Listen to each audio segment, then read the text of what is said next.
Recording in Got it. progress. Recording. Yes. How do we look? How's the? Normal. Yeah, I think Good it's enough. for me, this is as good as it's going to be. Yeah, me too. So who's this famous person that you look alike? Oh, now, so occasionally now I get it, but it's the person I get now is Rob Lowe. Yeah, definitely. The person I guess got it. 20 years ago, 25 years ago, I had long hair at the time. And so I would get a little bit of Rob Lowe, but the person I got at the time was Brad Pitt. Definitely as well. Both of them are kind of similar features. Yeah. And, this was like I guess Brad Pitt's still super, well-known, popular guy. But at the time, this was kind of the peak of his arrival in Hollywood. And I happened to live in Southern California. And it was funny at times. And it was terrifying at times, like how crazy people would get and how fast they would get crazy. And it happened to me all across the country. And, at one point I had to run from a van load of people who thought I was him. And I had to run, jump a fence, hide behind a tree to get away from this group of people. And it just reminded me of like what it must be like to actually be these people and not really be able to go in public. It's kind of a crazy thing. And, but overall I found it mildly entertaining. Yeah, it's wild. But I see the resemblance, to be honest, especially with Rob Lowe. And I can imagine seeing people saying, you are that guy. And because I have a friend that he looks like another, here in Spain, like another famous actor.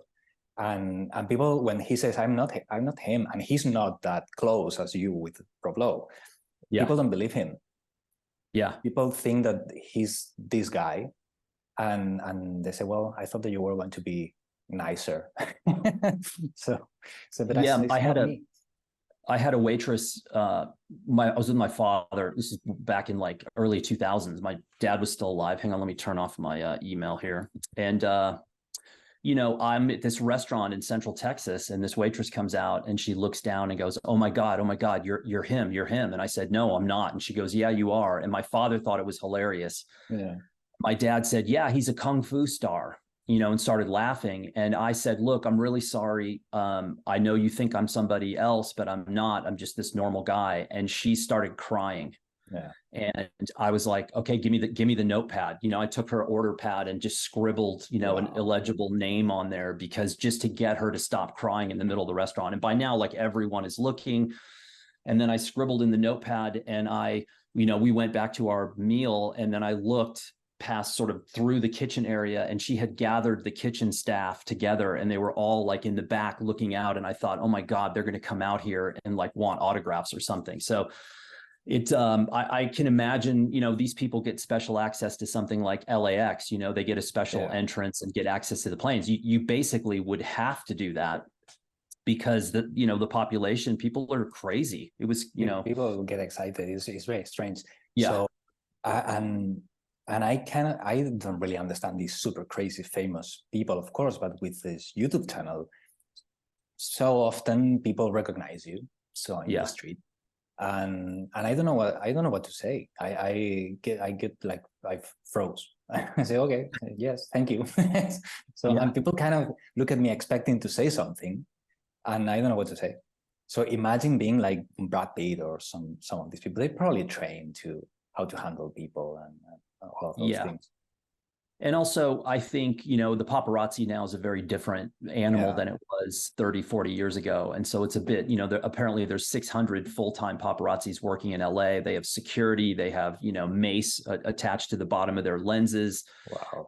They give cell phones to like unhoused people to help locate, people that are unhoused that are in front of the Ivy or a famous restaurant. And they give them mobile phones and tell them to like, connect up. I've seen a couple paparazzi things in LA that blew my mind. I saw paparazzis block Sunset Boulevard with black SUVs. Wow. Doors opened, they jumped out, and then all of their security, the paparazzi's security, jumped out, and they legitimately shut down Sunset Boulevard in the middle of the day to shoot like two C-list celebrities who had purposely positioned themselves in a window of a restaurant on Sunset Boulevard. They wanted to be photographed. They were trying to go from C-list to B-list to A-list or whatever. And there were 4 of us eating, and I was just like, holy cow, I cannot believe I saw that. that these guys were so, it looked like a tactical squad, showing up to breach the building. It was bizarre, but there's a lot of money in it. I think celebrity work is the most, it's the most valuable photography on the planet. I think it's the most expensive. I do. I think the highest selling images in history were not art images. They were paparazzi images that the celebrities knew. I think it was Brad Pitt and Angelina Jolie when they either had children or they adopted children. And they, instead of having the kids attacked by the paparazzi, they decided to go to a beach somewhere in like Africa, at a remote beach in the middle of nowhere. They brought a photographer. The photographer then did the shoot, and then they were in control of how those images went out instead of the paparazzi. And I want to say that those images sold for somewhere between like $5 and $10 million. Wow. There have been a couple of images sold in the past few years that were more than that. There was an individual image sold for 12 million, and there was an individual image sold for 10 million. And those were not paparazzi. Those were like classic. I think one was like an Atget and Man Ray or something like that. But Man Ray, was sold recently. I think paparazzi work is the most profitable imagery out there. I think, at least it used to be. I don't know what the industry's like now. I thought that probably now, because all the celebrities, they're streaming in social media real time, basically. So I would guess that the business went down somehow, but I don't know. I'm not a huge follower of celebrities and things like that. So no, I can't stand it. It's like, it's one of the best things about leaving California was you come out to New Mexico and no one talks about it anymore. It's just, they're not celebrities, they're here because there's a lot of filming going on in New Mexico, but celebrities come here and everybody just ignores them, which is why I think they like some things about coming here. It's too quiet and too slow for most people, but the ones who get here realize that the population here just doesn't care, and they never have. That's why guys like Dennis Hopper came out here in the 60s and 70s, is that they could come and people would just leave them alone. Were you around when Oppenheimer was being filmed there? I'm sure I was. I don't remember ever encountering one of the film sets from Oppenheimer. I've seen a ton of other films being done here, but not Oppenheimer. I was also gone a lot over the last couple of years, especially during the summer months. So conceivably, it was filmed. And I've been to the Trinity site, and I've been to Los Alamos many times, the Pajarito Plateau. I really like it up there, and I've read everything I get my hands on. I actually have an Oppenheimer sticker on my van, which I've had on there for a long time. Because you were doing some kind of project around Trinity site and Los Alamos and these things, right? Well, I have a project idea that I would love to work on that basically centers around the formulation of the bomb. But I would need like uninterrupted extended periods of time to actually do that. And that's not going to happen anytime soon. So I have a project now that's a little more, I guess you would call it atypical. It sort of blends a whole bunch of things that I've learned how to do over the past 30 some years. And I can shoot on it anywhere. So it covers literally every county in the state of New Mexico. So it doesn't matter where I end up, I can work on the project. And it's a lot of writing. It's a lot of one specific kind of photography for one specific kind of subject matter. And then it's more like reportage stuff that I've done my whole life. And it's a blend of a bunch of different things that just allows me to work wherever I'm at, which is kind of the only project that even is remotely possible for me these days. Yeah, it's definitely interesting, all of that stuff. I was aware of your project in New Mexico, of that, because I was thinking about doing something a couple of years ago, because it was related. So there was a B-52 bomber that crashed in Spain with 4 nuclear bombs, and they didn't go off, but there was this huge thing that the research military came to Spain. It was in the 60s, and those bombs are in Los Alamos right now, actually, displayed as some kind of museum. I don't know exactly what's that, but for some reason, probably I watched some YouTube interview that you had or something like that. I thought, oh wow, that's cool, because everything is kind of related at the end. And I wish to visit New Mexico sometime, to explore that and try to link it with this other thing that happened right here in the Mediterranean. Thing is, the Oppenheimer, one of the things that I think was a little deceptive about and I haven't seen the movie yet, but I've heard enough about it from friends, is that really only somewhere between about 5 and 15% of the project was done at Los Alamos. Yeah. It was, building the materials required to develop the bomb, that was done elsewhere. And so it was really not only a global operation, but a global mindset because of how many people were involved in the process.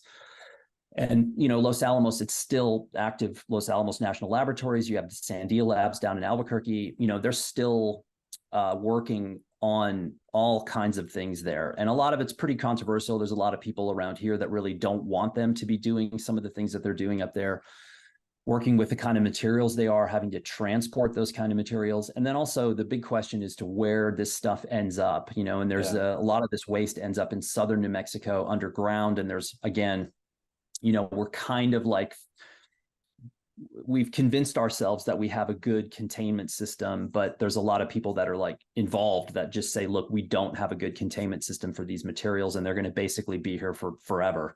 Yeah. So yeah, it's an interesting thing. I'm sort of, I am going to see that movie at some point. I think what I'll do is I'll wait for it to return to the theater, and then I'll go and see it in the theater, because I just can't stand the idea of watching it on my crappy little TV or my iPad.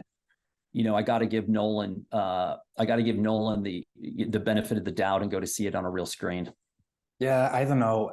With Nolan happens to me something weird, is that the first time that I see his movies, I have this feeling of so-so. Also, I'm familiar with the American Prometheus. I know the life of Oppenheimer and Feynman and all of these people. So when I watched the movie, I thought, it's too compressed. Even if it's 3 hours, it's just too short to explain all of that stuff. And it's kind of cool, but I have to watch it again, because it happens to me with Interstellar and the rest of his movies. The first one is like, I don't know if I like it, but then I like it. So it's kind of, it takes me like a couple of times to see his movie. The cinematography is great. Yeah, there's things he's done that I didn't really like that much, and then there's other things that you just keep going back to it. And a friend of mine who's a big music guy, he was like, "Oh, films to me are like good songs. A good film you can watch over and over again because you're always learning something." And so there's a few people out there. Nolan's one of them that I'll watch again and again.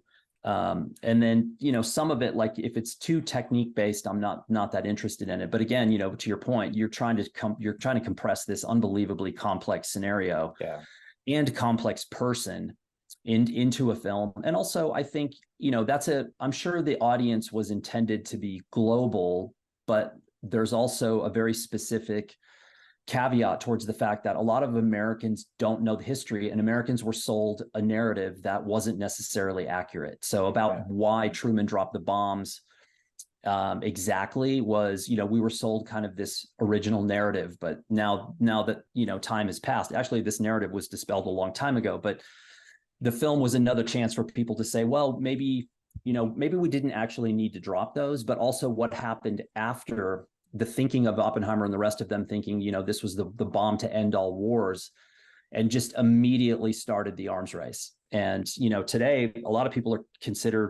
think that we are closer to atomic warfare, nuclear warfare today than ever. Yeah. And so, the story didn't end according to what they thought it would be, but it's a fascinating story. And obviously it changed the entire world.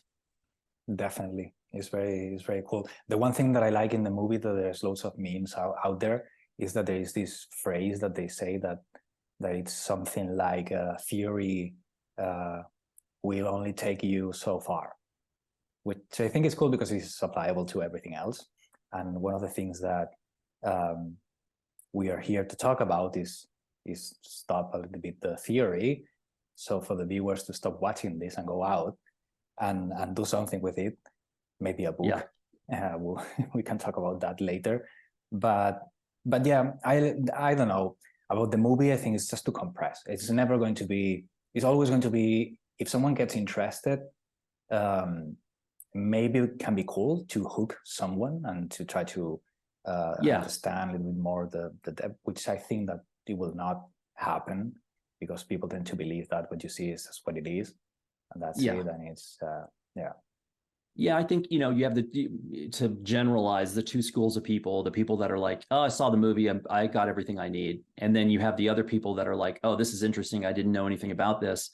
And maybe they go from the movie to American Prometheus. And then within the first 10 pages of that book, you're like, oh my God, there's a half a dozen people that I also need to figure out what they did and who they are and why they came to be where they were based on the current events in the world. And, it's your friends who are the history buffs. It's your friends who are curious, that sort of don't want to live their life according to somebody else's narrative. They want to go out and they want to understand more. Those folks are gonna, it's like just an endless well, that movie and that story, because each one of those individual characters and all the side players, it just was like a spider web out across the entire world at the time. And it's fascinating. But the problem with the movie, for example, is that, I don't know, Feynman says like, I don't know, 3 words in the whole movie. And it's like, amen, or something like that. I mean, it's Richard Feynman or Teller. Also, it's like he has a few phrases, and say, I don't know, it doesn't give you enough to hook you and try to understand who was these people. Right. And I don't know, it happens with all kinds of storytelling. I think that trying to compress things in a way, which is the days that we live now, so compressing everything too much. Well, and also think about the challenge. Think about if you're a screenwriter and you've got to adapt American Prometheus into a screenplay, and you have 80 to 100 pages of dialogue total. You've got a time limit, 3 hours at your absolute maximum.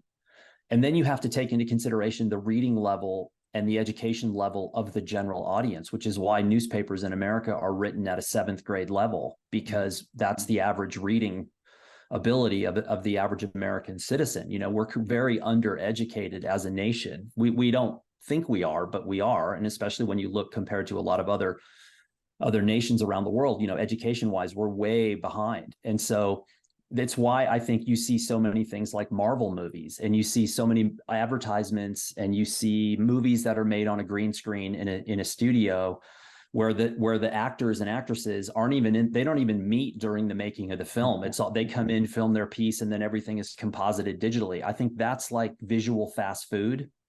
And I think those movies are popular because the average person doesn't want to work. The average person wants to be entertained. And that apparently is enough to entertain 80% of the population. So I look at the person who's the screenwriter for Oppenheimer, and I don't know who that person is, but man, talk about a monumental task to take something so complicated and then throw the time limit on there. So to your point, you've got these major players in this story, and they get 2 lines of dialogue. So, it's that can't be, the challenge must be interesting, but there has to be moments where you're like, this isn't fun. It's too hard.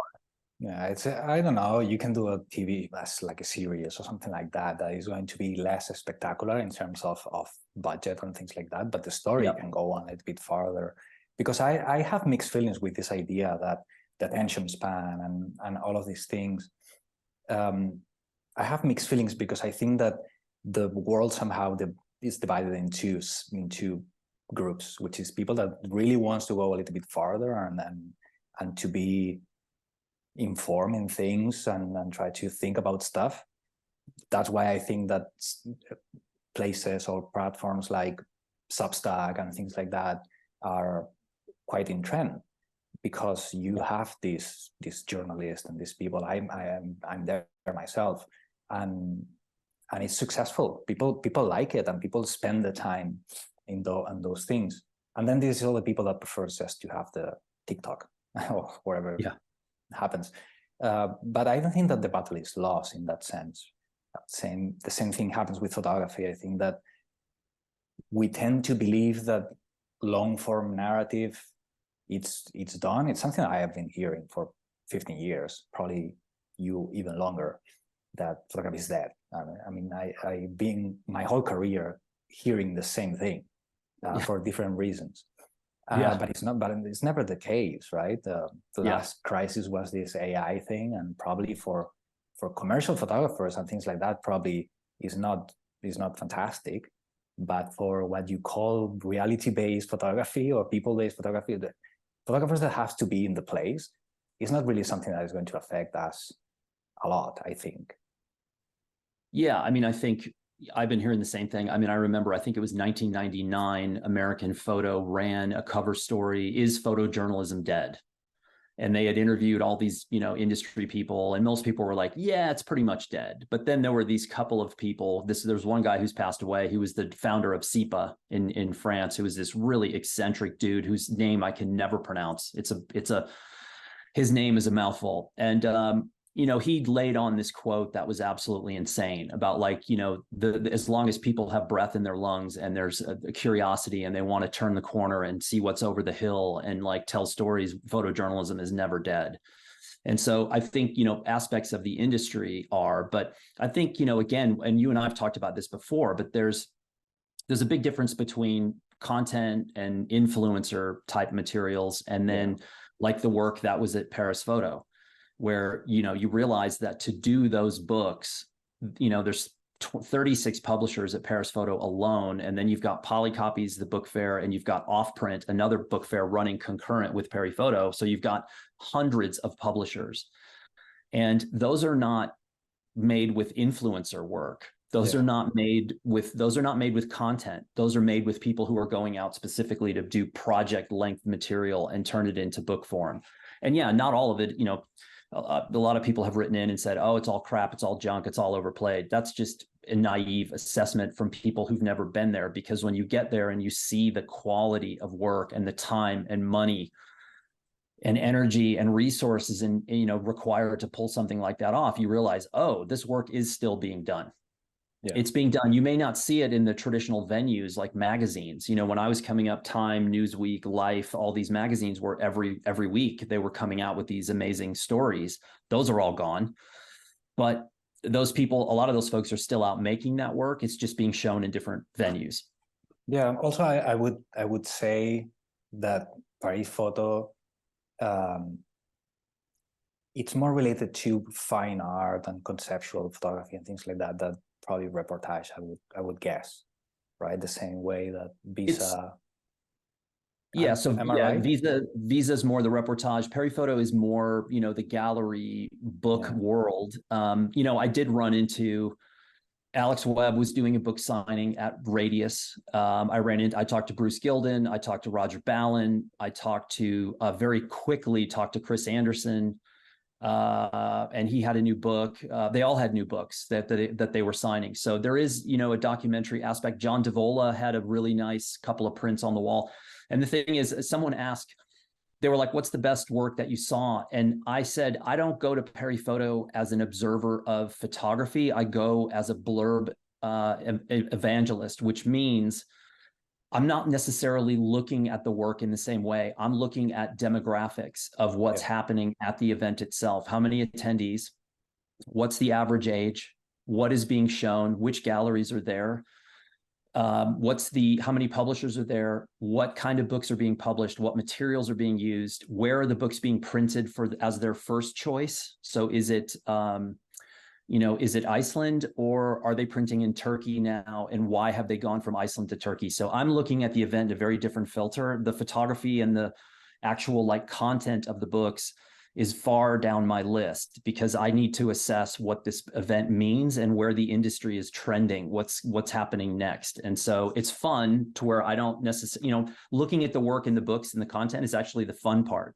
Yeah. The rest of the time I'm assessing and making notes so that I can, I leave for Seattle and I go to present to the CEO of our company and the CEO of the parent company on Tuesday, I believe. So, and it's a recap of what was happening at Paris Photo. And so it's kind of a fun wearing multiple hats at the same time. Yeah, definitely understanding what's going on. It's massively important. And I think that you are one of the few people but probably the only one in YouTube that is talking about this kind of stuff.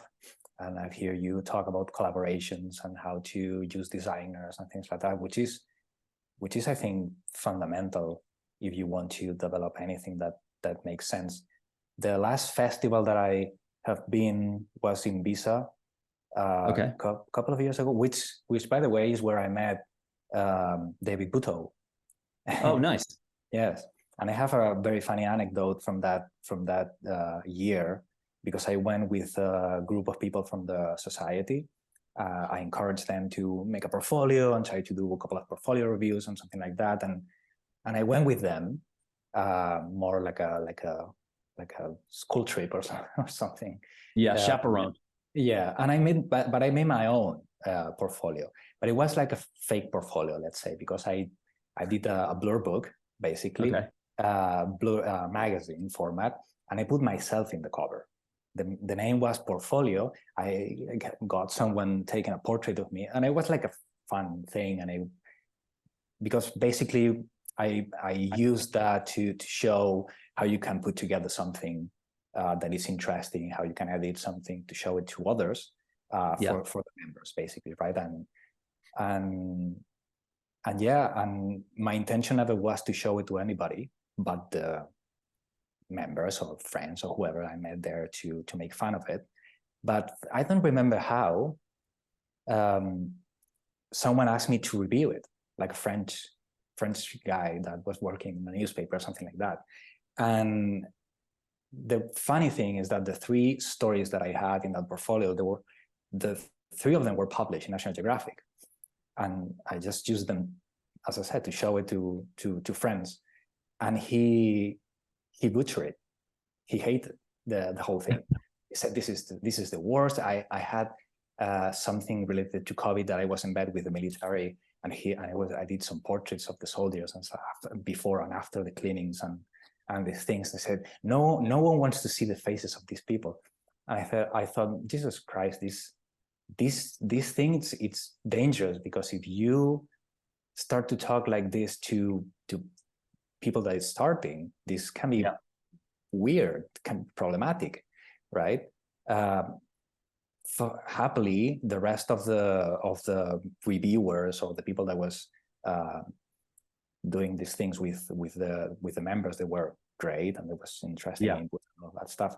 But what I did see that was that everything in Visa that year was everything was the same. There was no original work. All the stories were the same thing, shoot in the same way. And I thought, this is going down. And it was the year that Jonas Bendixen show in the big screen the Book of Bills, the fake stuff that he did. I don't know if you're familiar with it. A little bit. Yeah, this guy, Jonas Bendixen, is a Magnum photographer, and he did a book that was written by an AI. And he went to North Macedonia to try to document basically this whole bot farms that were going on there. He couldn't access to anyone, so he did pictures of the place, like cityscapes and things like that. And digitally, like he included like portraits of people, but they were fake people, and that was shown in Visa Public Image in the big screen and got all kinds of clappings and stuff. And I remember one of the members looked at me and said, "But all of that's fake, right?" And I said, "Yeah, people probably understand that this is some kind of commentary. No one saw it."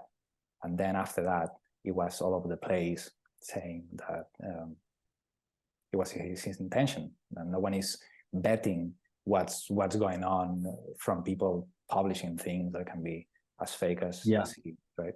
So I have my mixed feelings as well with festivals and stuff like that. I think it's important, and it's definitely great, the dynamics that you see there, the people that you met. But the work that you see, it's also tricky. Never been in prize photo. So I have to go. I was going to go same time as you. I want to go to Arles to see what's going on there, because I've been told that it's also cool. Yeah, Arles is nice. Arles more definitely fine art as well. Yeah. But the thing is, there's always been I first started going to Visa in the late 90s, and there was, back when it was based out of this place called Hotel Palm, and it was like the first floor were the vendors, the second floor were the agencies, and each agency had a little room, and you could just walk in and show your portfolio to anybody. Yeah.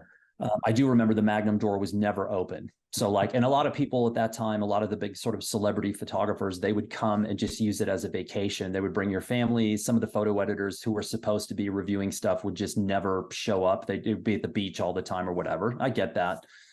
But it was really fun. But you saw great work and you saw not so great work. But even going back to the late 90s, there was a lot of talk. There was at one year, and I don't remember this guy's name, he's a European photographer. He won everything.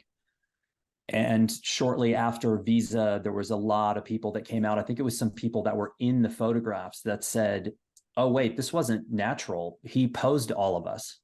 And so the dude just went dark after that. And I don't think he ever actually came back into the industry. I think he just immediately got out of the industry. So, you know, the second that, and again, I think I spoke about this a while back in a film, but journalism in particular, there's a specific kind of pressure when you're on assignment as a journalist. And you also are operating hypothetically under a lot of different sort of ethical restrictions as a photographer. There's a lot of do's and don'ts as a journalist photographer that don't apply to any other genre. So there's a pressure, and those restrictions make it really difficult. And so people sometimes just fall prey to that pressure, and they do all kinds of things that they shouldn't do. And I've seen it firsthand.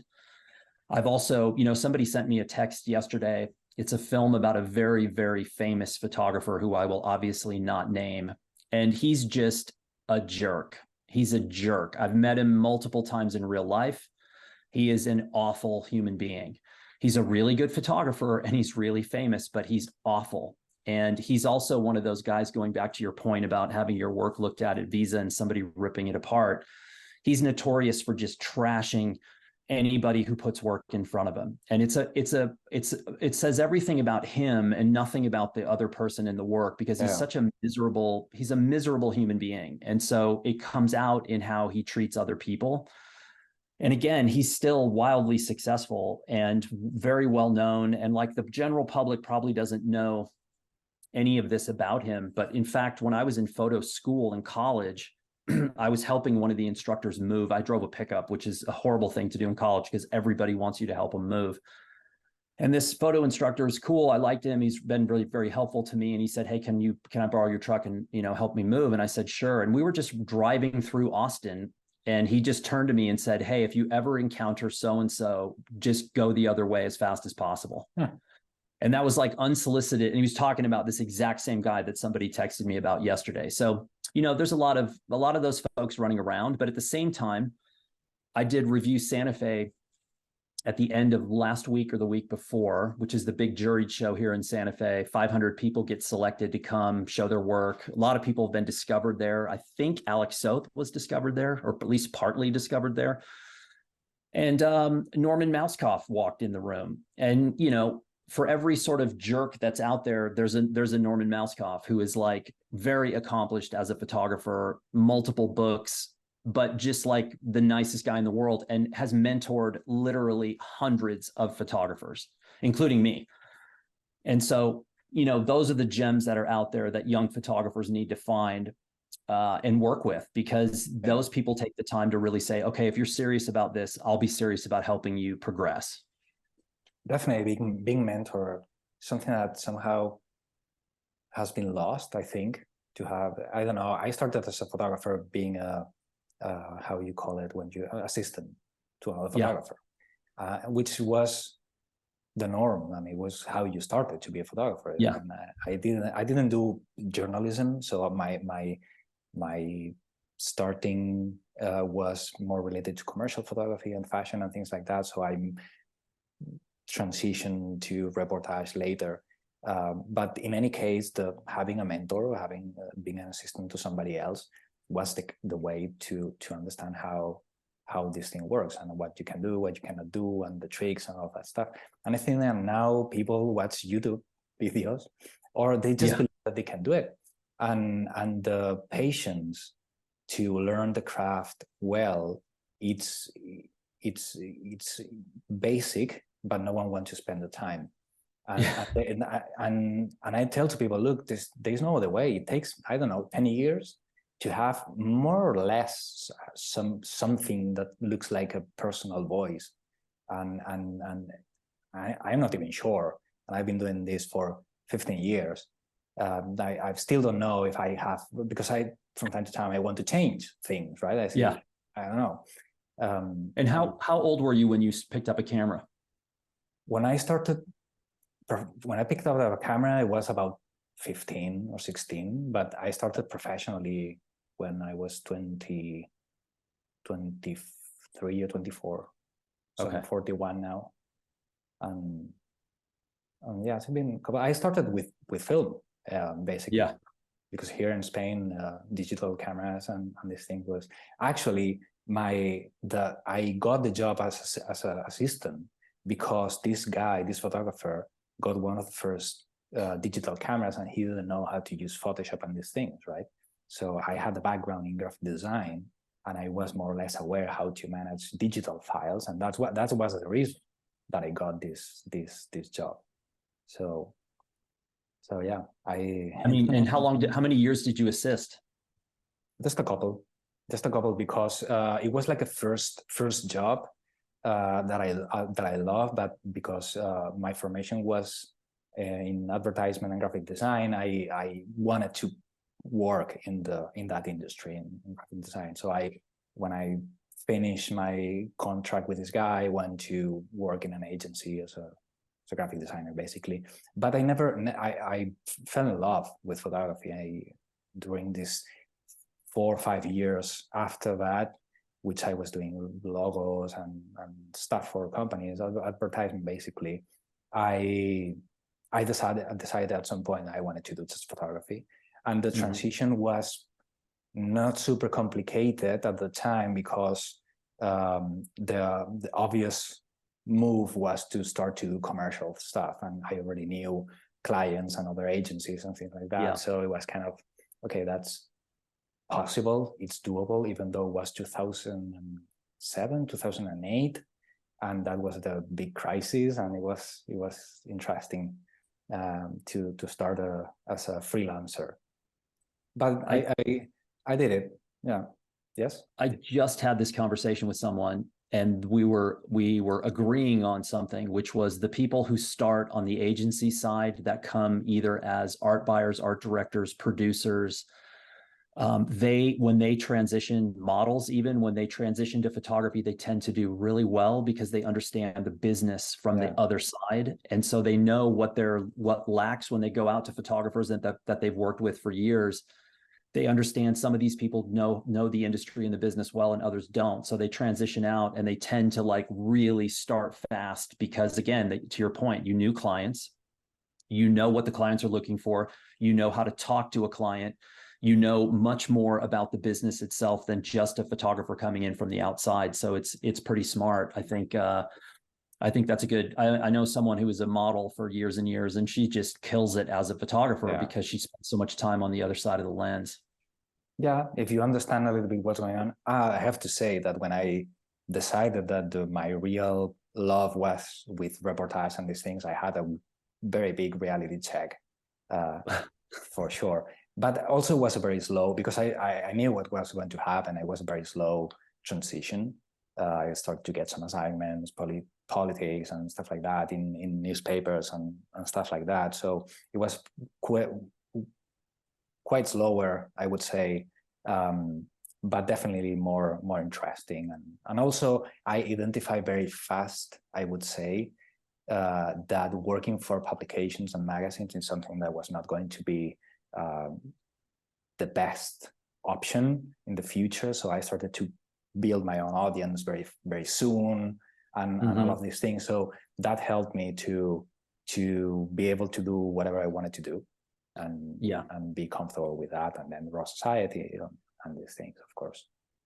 Yeah, I mean, I came up a little bit before you. There was no internet, no digital. There wasn't really a way to build a community on your own without like basically an analog community. Yeah. There was no way of like building that. And magazines, even back then, were in decline. So by the early 90s, I'd get these assignments and you were just like, I needed the money. So I would take the assignment, but it was just bad news from day one. And there was no original thinkers, no original concepts, not enough time, not enough budget. And you just kind of looked at it from the beginning and said, okay, well, I'm going to crush down my feelings and get through this to make the money. But this is a joke. Like, and there were assignments where I just told people, I don't want a credit line.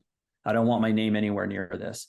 Yeah. And they'd be like, well, these were like major magazines in the US. And I'd be like, I don't want my name on this. It's just bad. The bad concepts. I mean, I literally had conversations where we would look at the storyboards before the assignment and everyone involved would say, this is lame. Okay, let's get started. And instead of, I was just like, what are you talking about? If we all think it's lame, why not change the storyboards? Like, let's adapt here. Nope, let's just go for it. Yeah. Those were the assignments where you're like, please don't use my name. Please don't use my name. But, and it wasn't like the money was enough to really justify that, but it seemed like it at the time. But also I was thinking about something this morning, and this is probably, again, it probably sounds a little bit harsh if someone's starting out, but I was thinking about this. I was thinking about all the people that I ran into at Paris Photo that I look at and say, wow, this person is successful over a long period of time, like multiple decades. All the Magnum folks I ran into, my friends in the publishing space, a lot of other photographers I ran into, they're around my age, right? And I thought to myself, okay, these people worked, and you mentioned this earlier, they worked for decades, where it was the amount of work and the amount of time behind the camera was years and years and years of working every single day to get where they're at. And I think one of the things that I see, especially on YouTube, I think the vast majority of people who reach out to me on YouTube to ask photographic questions have not worked nearly enough with the camera, like to dedicate themselves to, because then I think what they're looking for is a big payoff in a short amount of time. Yeah. Whether that payoff is becoming a professional or even just getting the pats on the back, a big social following, something, without putting the work in. And it made me like have a flashback to getting out of school, getting an internship that was supposed to last 3 months, but getting into an internship where the second I walked into that paper, I had assignments, and there were multiple assignments every day. I was supposed to be there for 3 months. I stayed for 18 months. So I shot every single day on assignment for 18 months. And on my days off, I was either working on a project or I was looking for wild art or feature pictures to stack the deck in my favor the following week in case somebody came back at deadline in a panic and said, we need a picture. And I would have something in my pocket that instead of stressing out and taking a year off my life trying to get a picture at the last minute, I would have something in reserve that I could use, which required me to shoot on my days off. So the first 18 months, every single day, multiple assignments. Then I went to Latin America and I worked on a long-term project for a month. And then I came back to the big newspaper as a freelancer and then started freelancing for 2 other papers in the same city.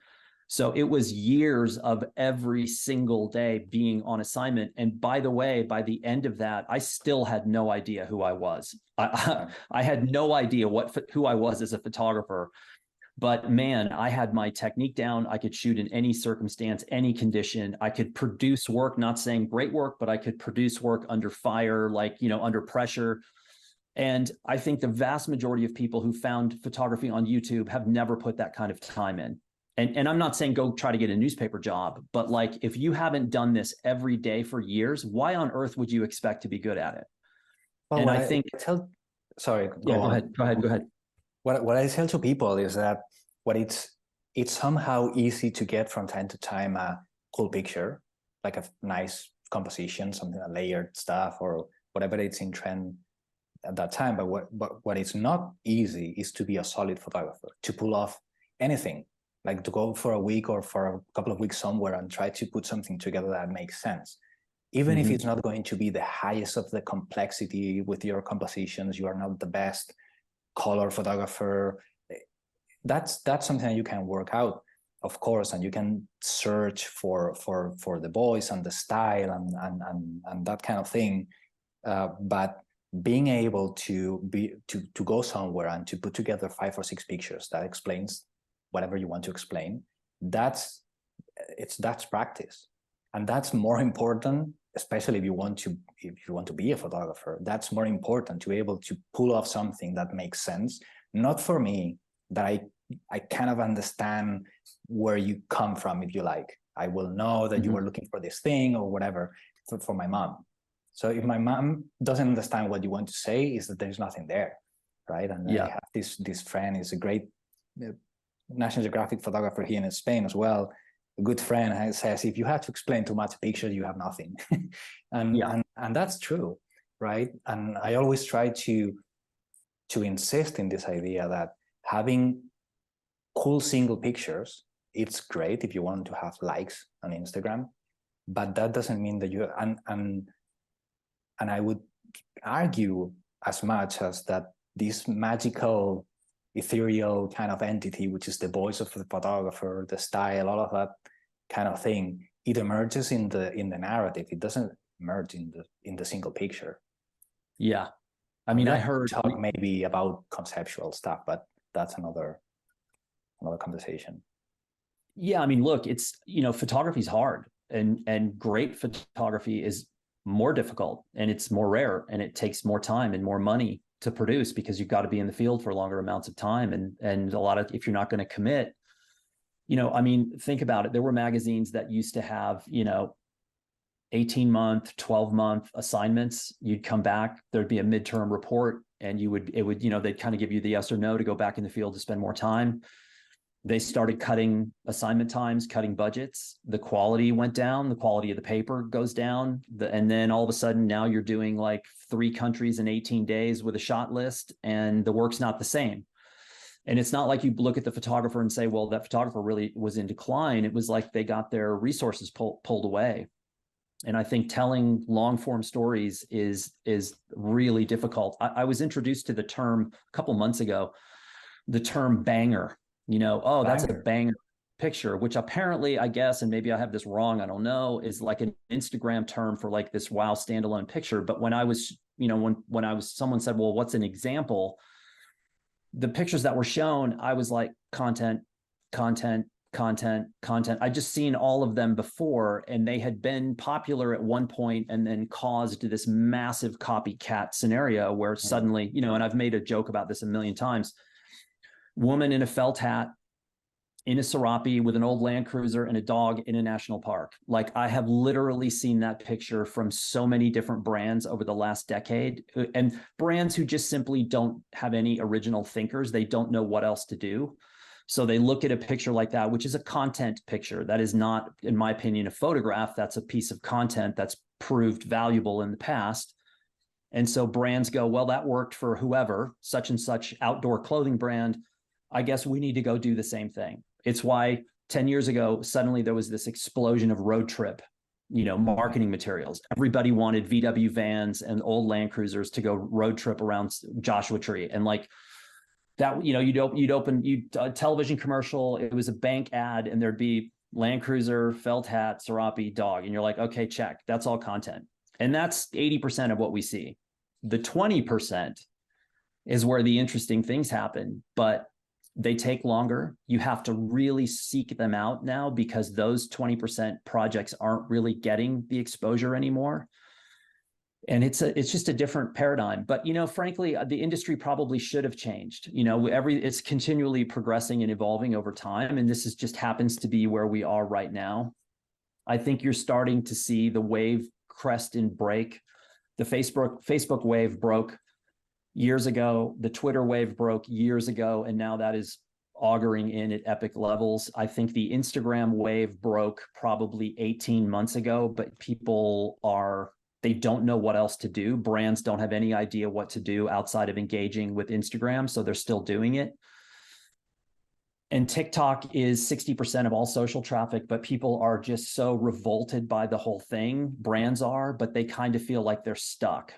And so you have that sort of noisy conversation happening to the side. And then you go, and this is a perfect example, like some of the people that I spoke with at Paris Photo who are making the best work that's being done. And it's also some of the most valuable work being done based on print sales and book sales and things like that. But they are so completely removed from that noise conversation. There's this whole other ecosystem planet out there that people don't realize is out there. And it's so much fun to be around because it's so calm and so quiet Yeah. and so slow. And it's just so much more fun to like operate in that. It's cool to know about both of these things, but like it's just bizarre and kind of fun when you come out of there and you're like, wow, that person is like a superstar, but is nice and friendly, and they're not on social, and you know, they're like giving you their phone number. One of these people literally gave me his phone number and said, you know, please call. And by the way, if you're ever in such and such a country, that's where I live. You're welcome to stay. I saw him walking through the park, and I was like, oh my God, that's so-and-so. And he was like unbelievably nice. And I'm like, there's hope. There's hope for all of us. I always say it. I think that photography always has been evolving and changing. There are a few things that I believe that they stay, and there's types of photography that stays as well. Long form narrative, it never went away. For example, same way as art, conceptual photography, it's there since the beginning. Man Ray, you were talking about just now, doing conceptual stuff and selling for millions of dollars, and all of that, all of those things will stay. I think that part of the job of the photographer, or whoever wants to be a photographer, it involves now being somewhere represented. I mean, if you want to have an audience, you have to make the audience trust in you, for example. If you are want to work in reportage or real life things, if you work with clients, you have to learn how to educate clients, which is something that I've been done for years. And I don't know, everyone that I know, they have to do it as well. And educating audiences as well is important, and saying to these people that goes to shoot for National Geographic in a couple of days to do a YouTube video, saying, look, try to do it well, and not just say yes because it's nonsensical what you get from it, right? And it means nothing anymore to work for a publication. National Geographic was this great place. You have been published there. That's like an achievement as a photographer. And now it's not the case anymore, unless you do a big cover or one of these John Steinmeier kind of super great assignments and things like that. So it's funny you bring that up, because when I posted that film the other day, I mean, people put it together pretty quickly about which film I was talking about. And again, my goal was to not I didn't want to name who that person was. And again, I didn't fault the photographer here. I looked at the parent organization and said, you know, I've just seen this play so many times and it just doesn't work. And so that, again, I'm not sure why anybody would do that at this point, but I think, you know, there's also a lot of discrepancy and misconception about people saying I'm on assignment for so-and-so, because one of the people who texted me after I posted that film was someone who was a photo editor for one of the major photo organizations in the United States. And he was a photo editor there for a long time. And he said, you know, the only people that were on assignment ever during my time were like these 10 people. Yeah. All of these other people who are hashtagging on assignment, he said, they're not on assignment. They might be working for a production company. They might be working for an advertising agency that might be doing something for Geographic, or whoever the organization is, but they're not necessarily on assignment for them. And he gave me like samples of like hashtags that he sees that are like such and such on assignment for so-and-so. And he's like, but they're not. And their audience doesn't know. So they're able to get away with it. But like anybody in the circles looks and says, well, you're not actually on assignment for whoever, Chevrolet or, you know, whatever. You're just working for a production company that's doing something for them. And technically it's tied, but you're not necessarily there. So I think, again, that speaks to sort of the Wild West that is the digital online world, which I actually kind of like. I love the fact that the online world there are no gatekeepers there. Yeah. And so the old style, you know, traditional, if you're trying to get like an assignment for, let's say, National Geographic in the Yellow magazine, which historically was like, that was a National Geographic assignment, that's not easy. Like there's a lot of people that want that, and there's only a few that are going to get it. And to get to that level and get past all of those gatekeepers is really difficult. And frankly, vast majority of people are never going to get there. On the flip side, they can go and start a YouTube channel and say, I'm a photographer, and boom, they're off and running. And so I like the fact that it's tricky. It's hard to get into this other side, and the other side's wide open. It's the Wild West, and there's no gatekeepers. And, I mean, look, it's not just photography. Look at the fitness industry, look at the wellness industry. There's so many yahoos on YouTube with no education and no training that are like experts on something. And you look at them and they're like, and they get outed all the time. And, you just kind of have to weed through it. But somebody said the other day, the best work on YouTube has no traffic. And that's really my experience too, is the squeaky wheels and the high traffic YouTube stuff. I just don't have any interest in. But occasionally you'll see something where somebody takes an old doc film about a photographer and cuts it up and posts it. And you're like, wow, this is really good stuff. And you look at the views and there's like 12, it's like nobody wants to, people are like, it's too slow. It's too long.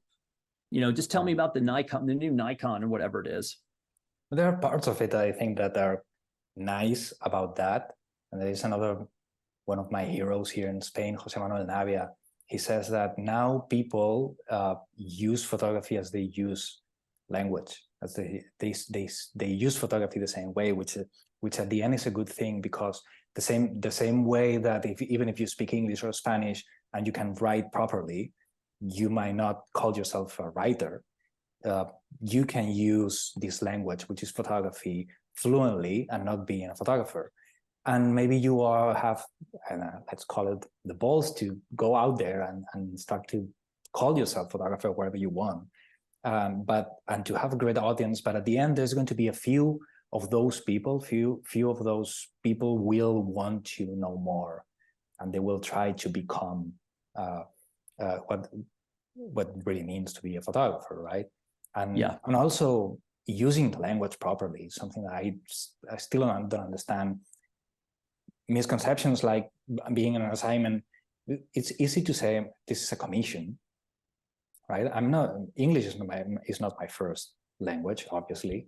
A commission is going to be something that is commercial, that you understand. Yeah. An assignment is some kind of story that you have to cover or develop, right? I don't know, same way that to be a content creator, which is loads of people call themselves that. Yeah. And it happens that they use photography as a medium to go to places and to show whatever, right? That's fine. I think that there should be more people probably, especially of these great legendary photographers. To be honest, I tend to believe that some of them, they should be in places like YouTube explaining the real deal. Like Alex Soth has a nice, it's a little bit too complex to me, but he has a YouTube channel that works very well. And I would say that more people should do that, because at the very least, the proper language, not calling editing the toning, for example, which drives me crazy, and things like that, or I don't know, all of those things. If people with solid and legit careers go out there and start to promote that to everyone, which at the end are going to be the next generation of photographers, or their own audiences, is going to be the people that buying their books basically, or buying the online courses and these things. It's going to be these guys, right?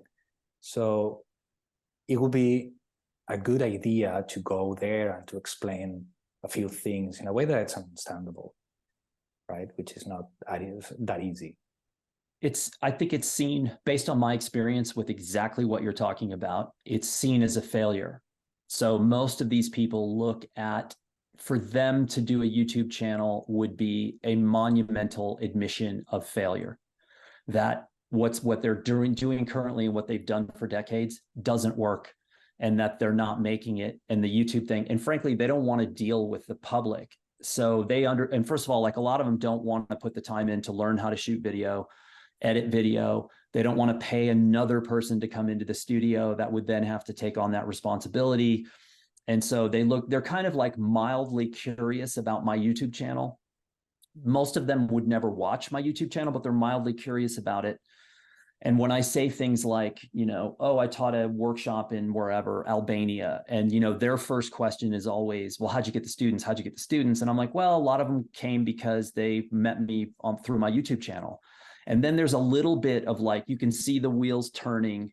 Yeah. Like, I wonder if I could do that for my stuff. Because remember, to be successful as a photographer, I think, sounds horrible, but you have to be relatively self-centered. You've got to be constantly looking at the playing field and saying, how do I best take advantage of this for me? And so that's why a lot of like really high level photographers, not all, but many, they are very protective of their operation. They want to know everything about you and what you're doing in every little minute detail. But the second you turn the conversation on them, it's a vault.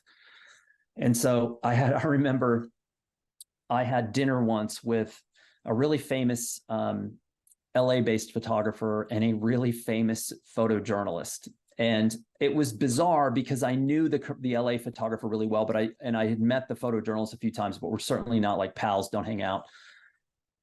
And the entire dinner, this photojournalist asked me questions nonstop, just one after the other, rapid fire. And like halfway through dinner, I was like, why, to myself, I was like, why is he doing this? Why, I know he doesn't really care about the answers. Why is he doing it? And then I realized, oh, he's afraid I'm going to ask him a question. So he's just going to pepper me nonstop until he can leave, thinking that I was going to ask him a bunch of questions, not knowing that I could give a crap about anything, that who he is, what he's doing, whatever. I like his work. I respect what he's done for sure, but I don't really care. And he just couldn't handle it. He just bailed as soon as, the dinner was over. And I was just like, wow, that was bizarre. And it struck with me because I was like, oh, everything for him is a filter of like, everyone else wants in, I'm not going to let them, but I need everything they have. And it's like a very unhealthy kind of way to live your life. Yeah. But I think in some ways it's, for a lot of folks, it's almost mandatory. Yeah. But you know what? I've heard people complaining a lot as well, precisely because they see this trend, this YouTube stuff and Substacks and things like that. And they don't understand why they start not to have the assignments and the things. And you say, well, the things evolve and yep. Things change, and you have to participate in this new stuff. And that's what it is. I don't like to be in YouTube either. I value how powerful it is, if you like, because I think that gathers attention. And if this attention is going to be something that it's focusing on what I want to say, I think it's nice, because I believe that what I try to say on YouTube, it's good. That's what I try. But I don't love to be in front of a camera and explaining things in my third language, which is not something that I handle so well, right? But I think it's valuable. Spanish is the first one. What's the second one? I speak Spanish and Catalan because I'm from Barcelona, and we speak Catalan there, and then English. God, the Catalan is just, I had one Spanish instructor in college who was Spanish, and he sort of blended what we would normally learn as the Spanish if living in South Texas with Catalan, and it was really challenging. And it's a little bit like when I go to Argentina in a few weeks. I have a really hard time with Argentinian Spanish as well. It's so different from the Spanish that I learned. But I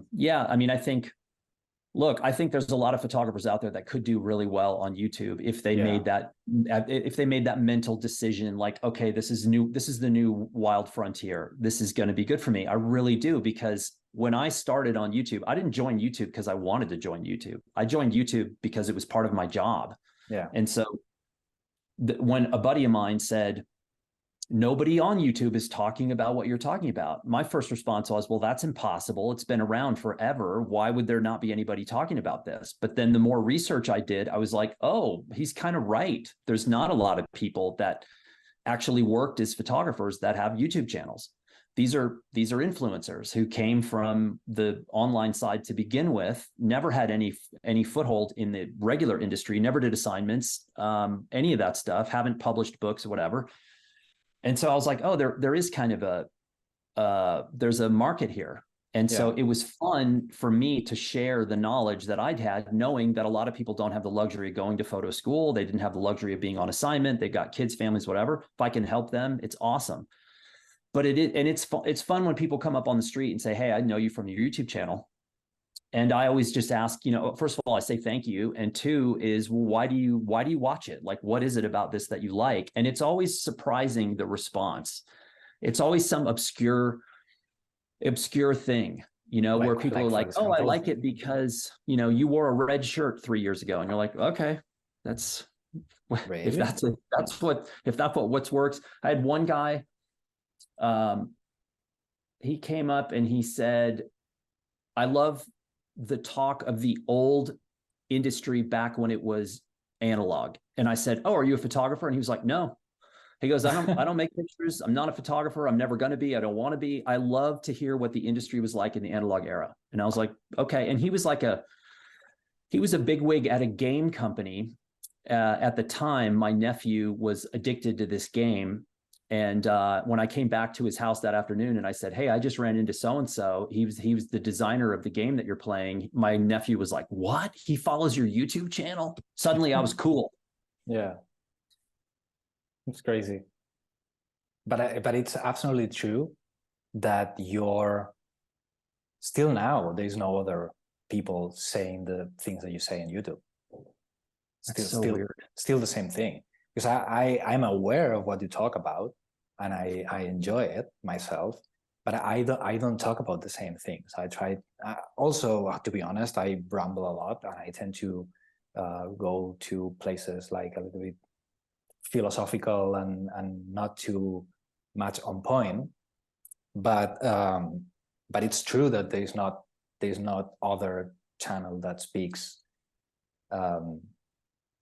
the reality of many things in a way. I don't know why, to be honest. I try to put a few things sometimes when I get, I don't know, for example, people freak out when I say, well, if you are going to say, if you have to send an edit for an assignment for National Geographic, they ask you for the raw files, and people freak out.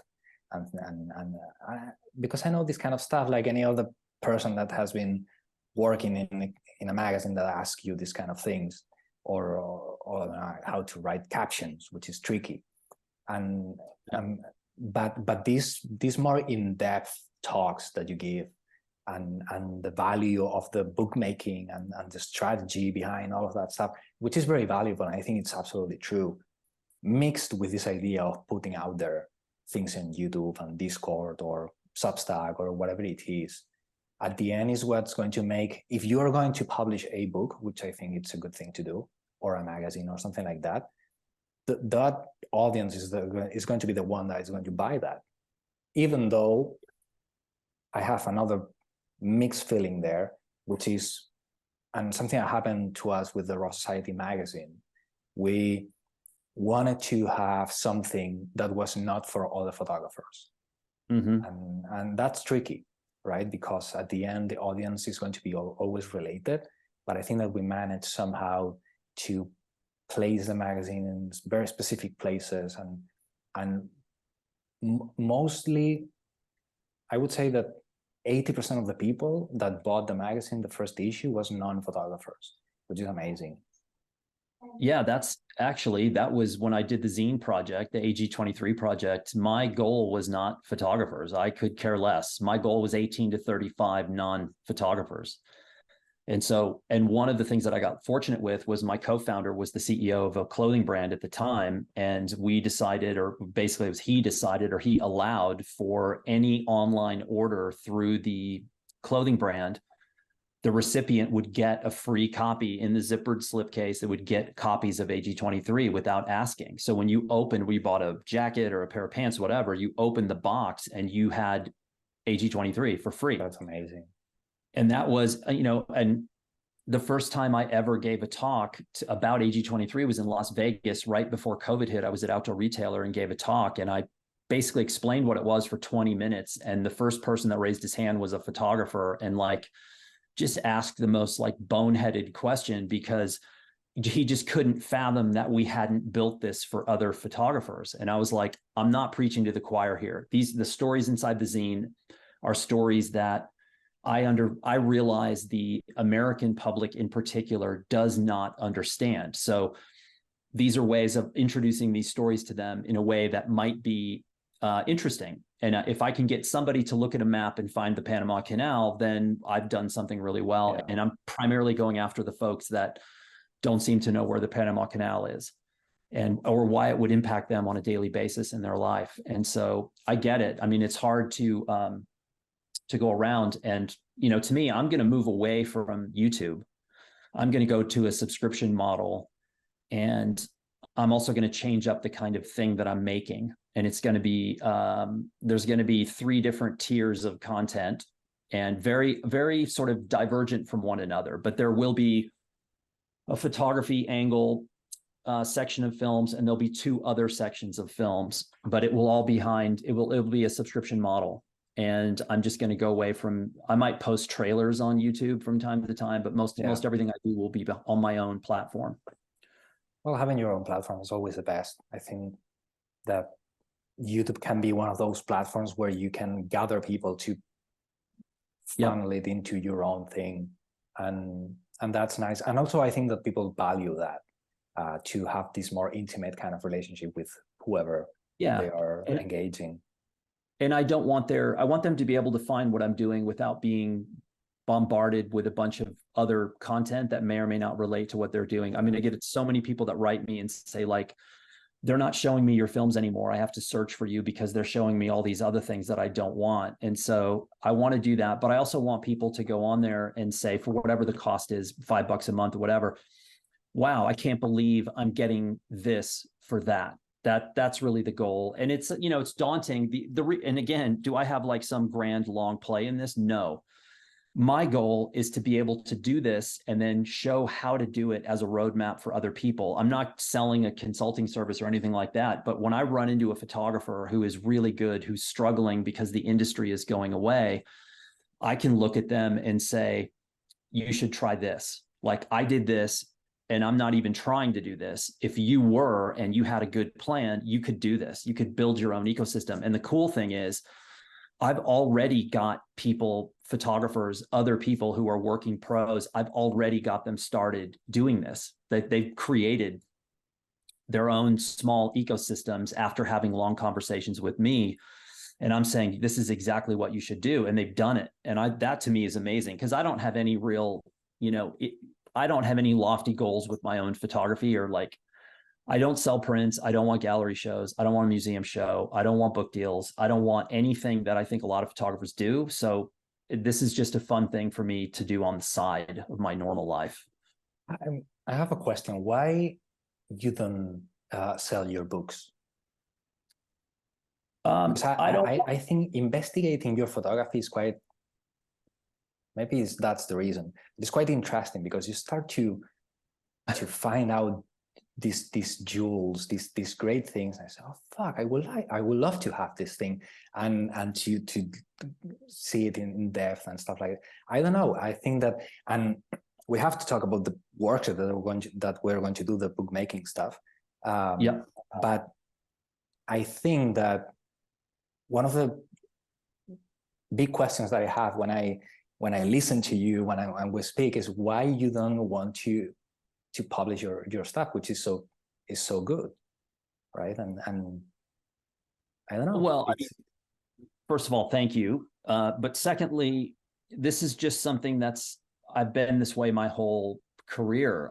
When I worked in newspapers, you know, the rub for everybody was, you wanted to get published. If you were on assignment, you wanted A1, which was the front page of the front section. That was the goal. I just did not care. I wanted to be in the field making the work. But as soon as I got back to the paper, I made the edit, I wrote the captions, I turned it in. That was it for me. If it ran, great. If it didn't run, I didn't care. I didn't cut out and save all my clippings. I didn't do that. And so for me, when I do projects and I complete a book with it, and I'm staring at a copy of the book, you know, ships to my end of my driveway, I go out, I pick it up, I look at it, I make an assessment if it's good enough, or if I need to revise and do another edition. Once it's at a place that I'm happy with, I'm done. I don't have any interest in like showing people and saying, look at what I did, or look how good I am, or you should buy this book. That's kind of like semi-mortifying to me. But it is not, I'm not asking just to show off what a great photographer you are. I think that the stories and what's going on in these bodies of work that you have, it's super intriguing. Even if you go, and I would tell everyone to go to your website and see the pictures, and then you start, oh, that's Maggie Stever, and what's going on here in Santa Fe, and this is Los Alamos, and this is just this random pictures that you have there in this gallery, and only that makes you want to engage. Did you know why I wanted to do this bookmaking workshop with you? Tell me. Because this is not a new thing. This is something that I've been thinking about for a while.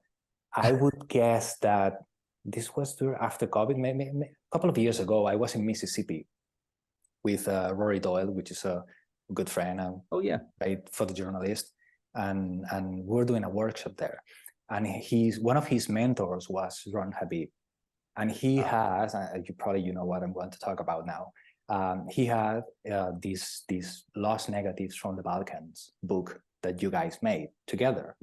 Right. And I saw this thing, and then I saw it was made with Blurb, with you, and these things, and I thought, wow, this book is just fantastic, and it's an amazing book, right?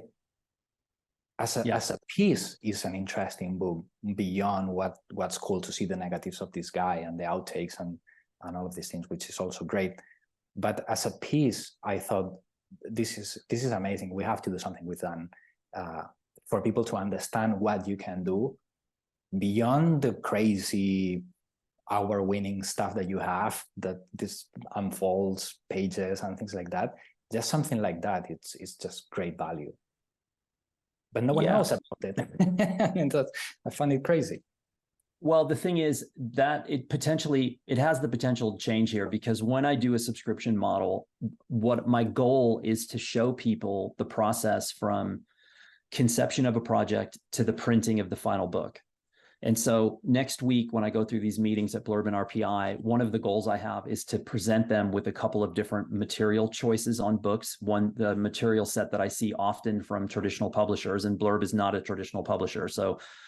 But we've printed books like that in the past. We currently aren't. And my goal is hopefully to sort of encourage them to go back and start printing books like this. If they do that, then every story that I tell on the subscription site will end in book form, and it will be a small run. So my goal right now is to print 200 copies of a book total. So there will only be 200 copies.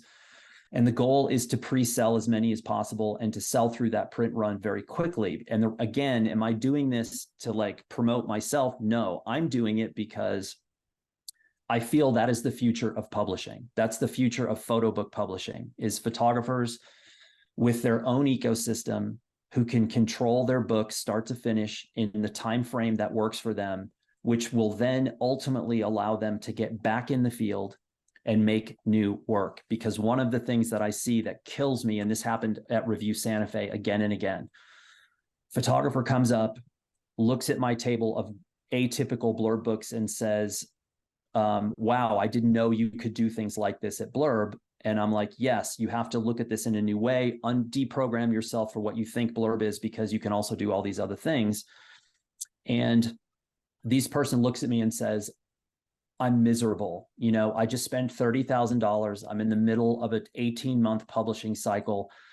I've got too many books. I can't sell them, and they just like open up their heart saying, I'm miserable with this book situation. And so in my head, I was like, oh, I can't tell people how to do this. I have to show people how to do this. And so there will be books at the end of this rainbow. The one thing I know for certain is I am not going to design them. I need to work with a designer to do these books, and I have the designer in mind. I have my scheme of how I can potentially pull this off with a little bit of help from Blurb and a little bit of budget from Blurb. So I'm hoping that I can convince them to do that, because I think it would be valuable for a lot of people. And Jorge, I will set aside a book for you. Every time I do a book, I will set one aside that I will sign and number for you, so that you are taken care of. But I agree 100%. I agree that you have to have a copy for me, but also I agree that that's the way. The doing short runs, 500,000 copies by yourself with your own ecosystem, and it works. It's what I tell to people is that if you put the time and effort to do something that is well made and it's interesting, it's well done, you can pull it off. You don't need to go to spend $40,000 in some publisher that is not going to do much for you, to be honest, because you are not Steve McCurry or Annie Leibovitz. So you're going to pay the money and then it's going to be everything a problem. Whereas if you put it that way, I've done it myself. I've sold, I don't know, 2 editions of a magazine. It's 1,000 copies. And it's amazing because people still ask me for that. And when people ask me, where did you print this? I will say, I do it with Blurb. And people don't believe me, which is weird, the reaction, to be honest. And Christelle has this fantastic book that is called East to West. And again, she sold it many times and it's through Blurb. So I'm very happy that we're going to do this together, the bookmaking. Yeah. We already have people that they're excited. One thing that I find funny, I don't know if you pay attention to the analytics in the YouTube. I guess not, right? But from time to time, I do it. I go to the analytics to see what's going on because, I don't know, to see what happens. And you know that there is an option there that it tells you what kind of audience you share with other channels, if that makes sense, something like that. And there is no whatsoever crossover between your channel and mine, which I find weird. It is weird. And I think that this conversation that we just had is going to be cool for people to understand that we know each other and we want to do things together. And all of this stuff that we have planned for the future, being this Menorca worship and other things that you still don't know, but we will tell you soon enough. It's a cool thing because I hope that folks are going to understand that we can pull off this together, and this great, and also there's no best mixed great match that it's photography and books. I think that is the best couple that there is. It is. I think Jerry Badger, was the guy who said photography is a story best told in book form. And I think, and I found out I think he's going to be at this event in Austria a week after our workshop, and I'm going to try to go to Austria, and he's one of the people I want to see. But I think it's weird that there's no crossover. But the interesting thing, when someone on the last Q&A I did, someone asked what magazines to buy. And I said, well, most of the industry magazines that I had growing up are gone. But I said Raw Society's magazine would be something I would buy. And a lot of people wrote back and said, oh, I loved it. I got the first one and I'm going to get the second one. So I'm surprised that there's not more crossover. But I also think, anytime I teach a workshop that's photography related, just straight photography, those are the easiest ones to fill. The classes where I teach photography, but then we make a book as we travel, sort of in real time through a country. I've done that in Albania a few times. I'm going to do that in some other places.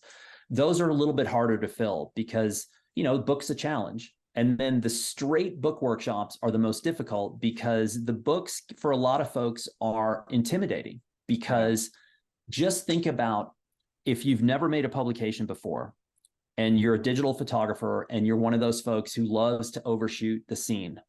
And instead of ending the day with 500 frames, you end with 5,000.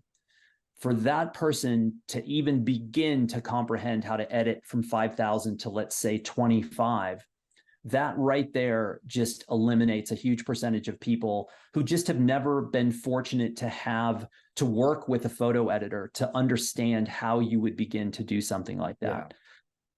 The editing, the sequence, choosing a typeface or 2 typefaces, your page design, choosing materials. But to me, what gets lost in this sort of daunting concept of the book is how much fun this is to be able to walk into an event, walk into an area, let's say Menorca, and you have a week to make sense of something that you've already done. And, for me, I'm taking a body of work that I've tried to make into a book 4 times, and I failed all 4 times. I mean, the books are terrible. And if I can find them, I'll bring some of them because, they're awful. But the thing is, I know that the work is worthy of a book, and the riddle, the puzzle of putting that together is a lot of fun. And so the other thing too, is a lot of the books that I've had success with as of late are just editions of one. So it's just a single copy of the book that will ever be produced. And when people see them and they hear that concept, it's like this, you can hear the pressure being released from the idea of making a book, that you can, let's say that you make something during this Minorca class that is simply the foundation for what you will eventually turn that book into. You could cover the book in gold flake, and that becomes like a sealed tomb book in gold flake. There's a million ways of getting from A to B. And one of the reasons I love teaching the book workshops is I love to hear the expression, quote, I would have never thought of that, unquote. That to me is why we're doing this workshop, is yes, to help people with editing and sequencing and type and page design, but it's also to get them to unlearn everything they understand about books and start over. It's like going back to being a child, basically, which is fantastic. Kids have the most fun by far. Yeah, absolutely. And also I would say that having Sarah Lynn, it's pretty fantastic with the editing. For people that don't know who Sarah Lynn is, please go to Google and search, because I was a little bit nervous to be honest. It's like, oh wow, we're going to have this Titan calling in. And also I like a lot the idea of the one copy, the word single copy of the book a lot, because I was talking with a friend that they are collectors, right? And for them, photography always has been a minor kind of thing for collecting because it can be reproduced. But if you have a book, which also you can reproduce, but if you're going to do an edition of a book, it's the object itself that becomes the piece, right? Yeah. And that's pretty fantastic, because if you are not into the conceptual things and the arts and all of those things, you still can have an art piece that can be the book itself, even though maybe your sequence or your photography or the body of work can have different platforms and different supports, right? Yeah, I mean, the addition of one is something that I sort of accidentally backed into about 10 years ago, where I was making Blurb books like every week. I was making something, and I was working for Blurb, but living in SoCal, every free moment I was out working on projects. And I had done this project called War Games, which was, well, first of all, I love the movie War Games, so I'd probably like rewatch that, and it was stuck in my head. And I was fascinated because we were at war in both Afghanistan and Iraq.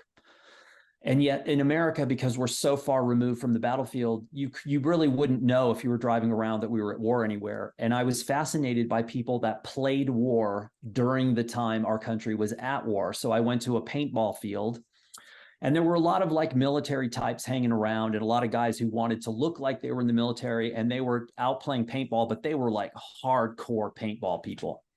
So I was like, oh, this will be fun. And so I did this project, and I only shot on it for a short period of time, but there were like 6 or 8 images where I was like, oh, I really like these. And then there were a ton of like other filler kind of images.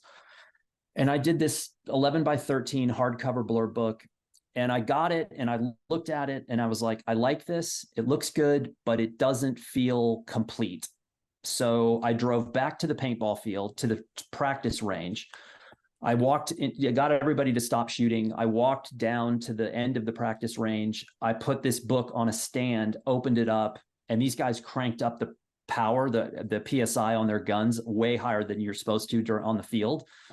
And they just obliterated the book. They just shot this thing.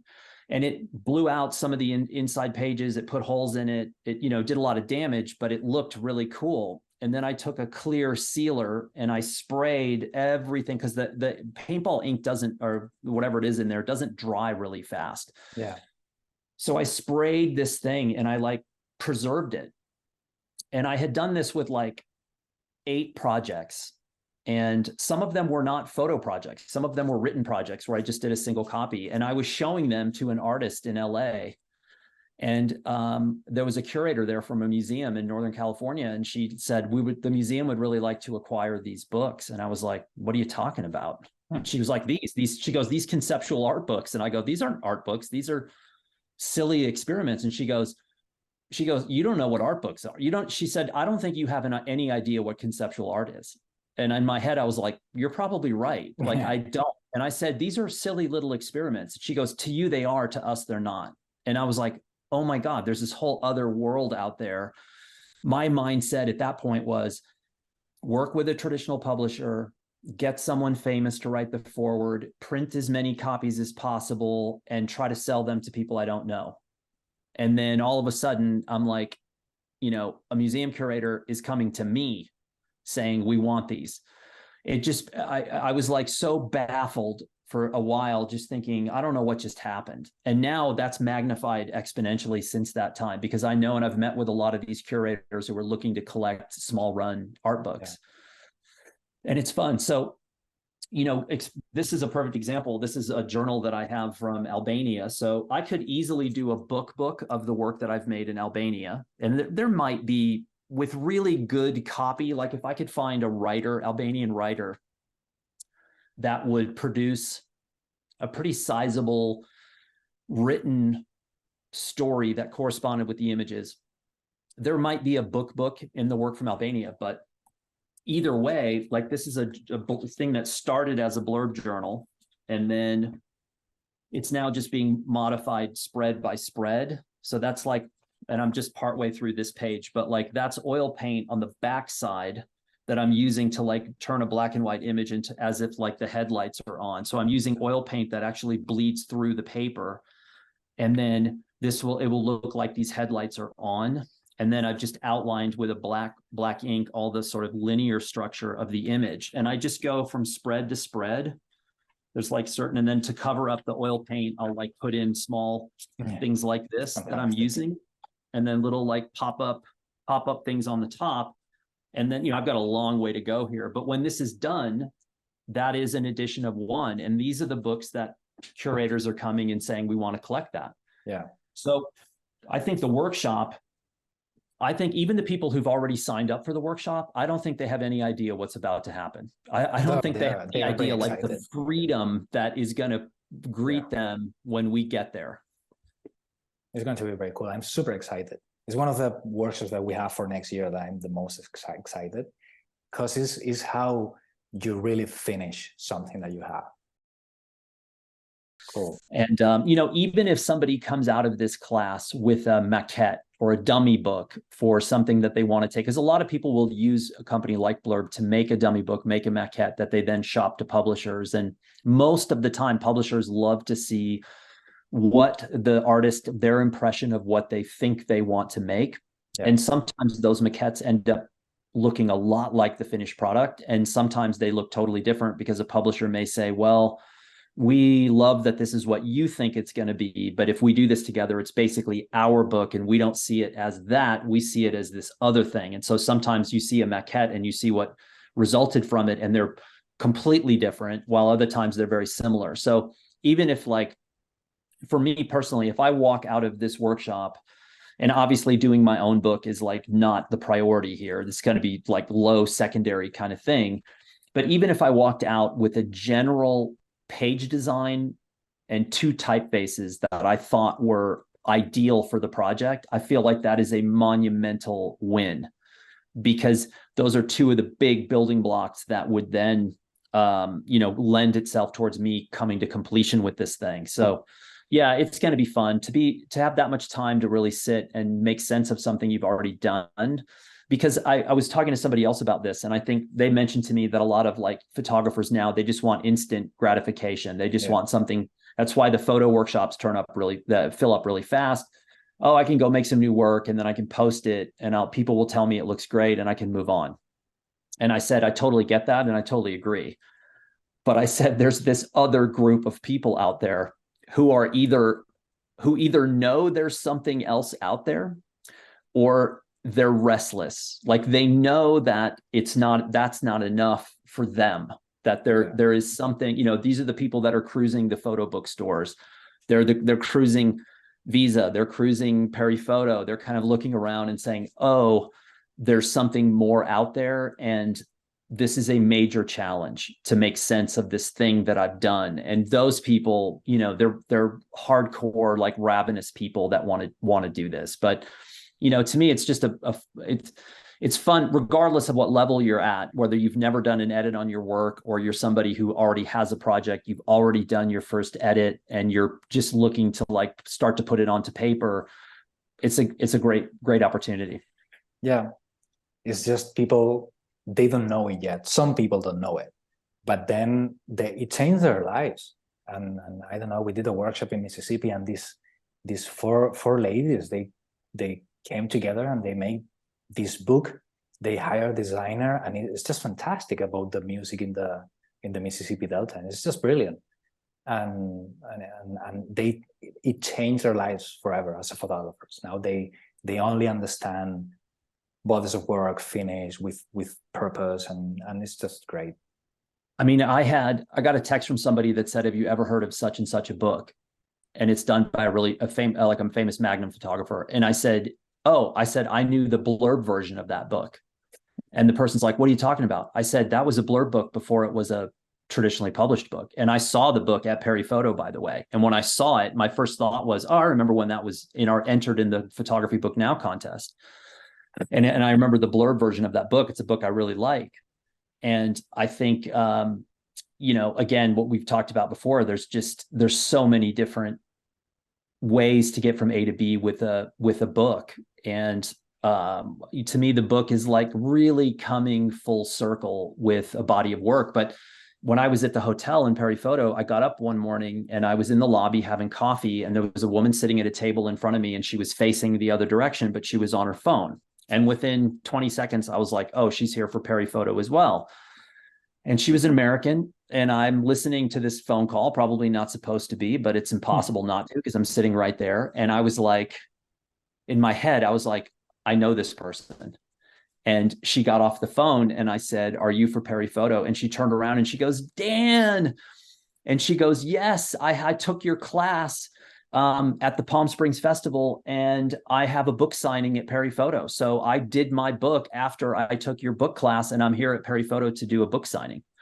And that to me is it's happened many times over the years, and that felt like the first time, because it makes me feel so good. And it was a class that I actually co-taught with Michelle Dunmarsh.